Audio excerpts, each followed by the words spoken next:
didn't deserve it anyway. Take her away. She's not even part of our family. That's what my sister said when I found my daughter's cake in the trash. The same cake I stayed up all night baking, with pink swirls and butterfly toppers she picked herself. It was supposed to be a joint birthday for all the cousins. But when we arrived, no balloons. No seat for my daughter. No one even said her name. And now, here I was, holding a half-melted cake with plastic wings and crushed dreams, while my sister grinned like she hadn't just shattered a 7-year-old's heart. Hi everyone, my name is Cambria Lee, I'm 28, and if you think this is just another story about toxic family, stay tuned. Because what they tried to humiliate in front of everyone, I turned into a lesson they'll never forget. As my daughter clung to my leg, I bent down and whispered, "You did nothing wrong. You deserve every good thing." And then, without another word, I picked up the ruined cake, held my daughter's hand, and walked away from the backyard full of clapping cousins and forced smiles. No one followed. No one cared. But what they didn't know was that the next morning, I'd wake up to 23 missed calls from my sister. The same sister who once told me I was barely part of this family, because something had gone horribly wrong with her wedding booking. And the only person who could fix it was me. Funny how karma likes to RSVP. When I saw her name flash on my phone 22 times, I didn't answer. Not out of spite, but because I knew what she wanted. You see, what my family didn't know was that I'd been the one to recommend their wedding venue. It was a tiny private estate on the cliffs. I'd worked a catering job there years ago and kept a great relationship with the owners. They didn't advertise online. No social pages. Only referrals. And the referral had come through me. But yesterday, after the birthday disaster, I sent the venue manager a short email. "Please remove the Parker Wells wedding booking under my name. I'm no longer involved." And just like that, the date disappeared. Because it was never in her name. It was in mine. She must have found out around midnight, because that's when the call started. And I just sat there, lights off, brushing my daughter's curls as she slept beside me, her little face finally calm. I whispered, "You're not an outsider, baby." They are. By morning, my mom had joined the panic parade. Text after text came in. "Cambria, we need to talk. Your sister's venue is saying it's gone? Are you doing this to ruin her wedding?" "Oh no, Mom. You did that." "When you clapped as my daughter cried. When you raised a toast while I wiped frosting off the grass. I made one call to the venue manager. Calmly told her not to release the spot to anyone else. Just leave it empty." And when my sister showed up outside my door at 11 a.m. with fake tears and trembling hands, I smiled. She still didn't know that I had one more surprise. She stood there, mascara running, heels in hand like she'd sprinted halfway across the city. "Cambria," she gasped, "please, I didn't mean it. Mom made me say that stuff about your daughter." I tilted my head. "You mean when she said my child doesn't belong in the family?" Her lips quivered. "It was just tension. Stress. Please, the venue canceled the whole thing. And the caterer backed out too. They said your name was on all of it." That was true. Because every vendor, the flowers, the band, the signature cocktails she boasted about on Instagram, had been booked through me. She looked smaller than I remembered. But not because she'd shrunk. Because I'd grown. "You'll figure something out," I said calmly, keeping the door half open. "But the wedding's in 6 days, Cam." I leaned against the frame. "You mean the party celebrating the baby you told my daughter didn't deserve to live?" Her face blanched. "Oh yes. That part had slipped out during the cake scene. You weren't even supposed to have her," she'd muttered, not knowing I heard.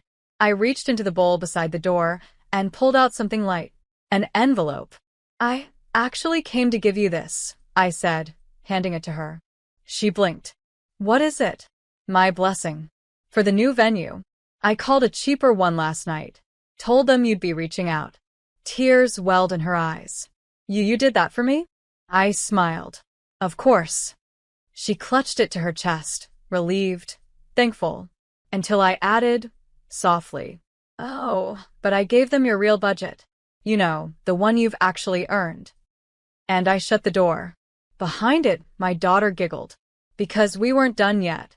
The moment the door clicked shut, I knelt beside my daughter. She was still building that crooked tower of wooden blocks, focused, unfazed. I kissed her forehead. "You did nothing wrong," I whispered, because I knew someday she'd ask why Nana and Annie didn't come to her party, why her cake was in the trash, why she overheard those cruel words. But today, all she needed was truth wrapped in gentleness. "I know," she mumbled, then added. "They were mean, but we're not." No, sweetheart. We're not. My phone buzzed again.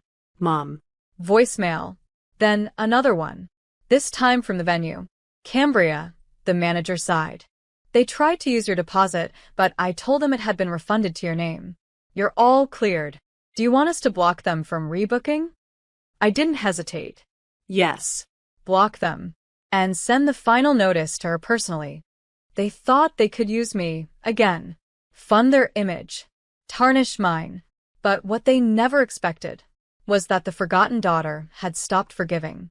By evening, their little wedding dream was unraveling like old lace. Florist canceled. Photographer pulled out. Even Ezra, my brother, sent a text. "You should have been there for her. But I get it now." And then a second, "I can't believe what she said to your kid." It made me freeze. Was he taking my side? I didn't reply. Not yet. Because just then, I received a message from someone unexpected. My aunt. Estranged. Rarely spoke. It read, "I've heard what happened. Can we meet? I have something to show you." Under it, a photo. My mother. My sister. Holding my daughter's cake, days before the party. Laughing.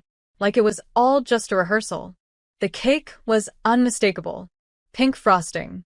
Silver lettering. Little sugar butterflies, all custom. But in the photo, it wasn't on our table. It was at my mother's house. On her counter. Days before my daughter's birthday. They had used it, mocked it, like it was some inside joke. My fingers trembled as I typed a response to my aunt. "Where did you get this?" She replied instantly. "I was there. I left early." I didn't know what they were planning until later. I didn't say anything then. But after what she said to your daughter, I can't keep quiet. I stared at the screen. That cake wasn't forgotten. It was never meant for my daughter. They used her celebration as a setup, a background for their twisted theater. And I had paid for all of it. The bounce house, the decorations, even the balloons they refused to hang up. Just then, another message came through. This time from my mother. "You have 24 hours to fix this with the venue. I've already told them you'll pay again. Stop acting like a child." I didn't reply. Instead, I sent a single screenshot. The one from my aunt, the photo of the cake. Then I blocked her. That night, I sat on the floor of my kitchen, my daughter asleep beside me, her hand on my leg like a tether. And I realized something. They never hated me. They just never saw me. Not as a daughter. Not as a sister. Just as a source. Until now. The next morning, I put on a clean shirt, brushed my hair, and opened my laptop. The wedding was 5 days away. And I had just logged into the one account they'd all forgotten I still had access to. The account I logged into was still active. It was from my old job, a shared vendor dashboard where I had once managed event logistics for high-profile clients. Years ago, I had quietly registered my mother's name under the account when she'd begged for help planning my sister's engagement. Back then, she hadn't even said thank you. Now, she'd forgotten it existed. Big mistake. I pulled up the wedding vendor list. Venue, booked in my name. Caterer, booked in my name. Decor, paid deposit. Still pending balance. Florist, same. DJ, chairs, tables, tent, all under me. Why? Because she'd used my old templates and asked the same vendors I'd worked with for years. She didn't build a wedding. She stole it. I didn't cancel anything that day. Instead, I made a call to each vendor, not to shut it down, but to freeze access. Pause everything. No one but me can approve changes or payments. If anyone calls you, tell them it's under review. They agreed. Then I sent an email to the venue, attaching screenshots from my mother's texts. No explanation. Just the words. I will no longer be covering this event. Please invoice the rightful party. Then I waited.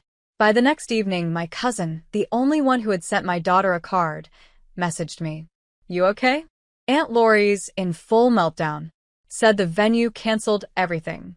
Flowers too. I typed, then paused. And just sent back. Tell her I'm focusing on people who show up.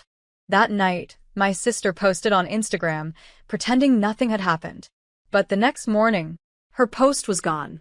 and so were the wedding decorations, removed from the venue's official schedule. They were scrambling. But I wasn't done yet. By Friday morning, the group chat was on fire. Mom had renamed it to Urgent Wedding Chaos, as if that would make me flinch. I don't know what's gotten into you, she texted. You've always been selfish, but this is your sister's big moment. That word, selfish, sat like a rusted knife in my stomach. I hadn't asked for designer gifts. I hadn't demanded to be praised. I just wanted acknowledgement that I existed. Instead, I'd spent years being the family wallet. My credit card had booked their trips. My work bonuses had paid their mortgage. And yet, the moment I invited them to my daughter's birthday, they forgot. No, worse. They discarded her cake like garbage. As if she and I were disposable. So, I didn't reply to the group chat. I went online and made a quiet update on the restaurant website. Now accepting private events. Within hours, I had 2 bookings. Strangers. Real people who didn't know my pain and didn't pretend I didn't matter. Then the phone rang. It was the venue coordinator, speaking softly. Hi, we've received 19 calls from your family. They're claiming you made unauthorized changes. But your name is on every file, every payment, every contract. I thanked her, then asked her to send one last email, CCing the new billing contact, my mom. The email subject? Outstanding balance for wedding services, immediate attention required. By the evening, my mom's Facebook page had gone dark. No wedding countdown, no brag posts, just a black profile picture. But that silence didn't mean surrender. Because at 11:58 p.m., a message lit up my screen. We need to talk. Please. Don't ruin your sister's life over some cake. I took a screenshot and replied, This isn't about the cake. This is about everything you threw away. I didn't respond to Mom's message. Instead, I scrolled back through old texts. Can you cover the deposit? Ezra needs a new laptop. We'll pay you back. We didn't invite you because you're always too sensitive. I used to read those and flinch. Now they felt like case files. Evidence. I opened my notes app and drafted a single announcement. No anger. No insults. Just truth. Due to repeated disrespect and erasure, I've chosen to step back from family events. This includes financial assistance, emotional labor, and attendance. I'm not angry. I'm simply done. Wishing you all clarity and healing. I posted it at 9 a.m. By noon, my inbox had dozens of messages. Some angry, some sarcastic, some stunned into silence. But the one that stuck out came from someone unexpected, my cousin Ava. I saw your post. I cried. I felt the same way for years. Thank you for saying it. You gave me the courage to say no too. And just like that, I wasn't alone. Later that evening, I took my daughter out for ice cream. She giggled as chocolate melted down her wrist. No one sneered. No one judged. No one threw anything in the trash. We walked home hand in hand, passing by the same event venue that had once refused us entry. This time, the banner out front said, Closed for private event, booked by owner. I smiled. I hadn't burned bridges. I had simply lit my own path. One where my daughter would never have to question if she belonged. She would. Because this time, I chose us.